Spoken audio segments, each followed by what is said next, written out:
Hi all, നമുക്കിന്ന് മീനിൻ്റെ മുട്ട വെച്ച് ഒരു ഡിഷ് ഉണ്ടാക്കിയല്ലോ. ഫസ്റ്റ് മീനിൻ്റെ മുട്ട ക്ലീനാക്കിയൊക്കെ എടുക്കുക.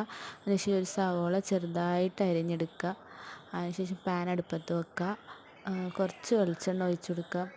ഒഴിച്ചതിന് ശേഷം സവോളയും കറിവേപ്പിലയും കൂടി ഇടുക. കറിവേപ്പിലയും കൂടി ഇട്ടിട്ട് നല്ലപോലെ മിക്സ് ചെയ്ത് കൊടുക്കുക. ഇച്ചിരി ഉപ്പ് ഇടണം കേട്ടോ. എന്നിട്ട് മിക്സ് ചെയ്തതിന് ശേഷം മഞ്ഞൾപ്പൊടിയും ചതച്ച മുളകും നമ്മൾ ചേർത്ത് കൊടുക്കുക കേട്ടോ.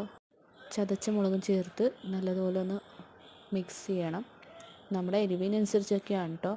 പിന്നെ നമ്മൾ വൃത്തിയാക്കി വെച്ചേക്കണ പഞ്ഞി അതിനകത്തിടുക. പഞ്ഞി ഇട്ട് നല്ലതുപോലെ മിക്സ് ചെയ്ത് കൊടുക്കുക. മിക്സ് ചെയ്തതിന് ശേഷം അടച്ച് വെച്ച് വേവിക്കണം, ഇല്ലെങ്കിൽ അത് പൊട്ടിത്തെറിക്കാൻ ചാൻസ് ഉണ്ട് കേട്ടോ. അത് അടച്ച് വെച്ച് നല്ലപോലെ മൊരിഞ്ഞ് വന്ന രീതിയിൽ വേവിച്ചെടുക്കുക.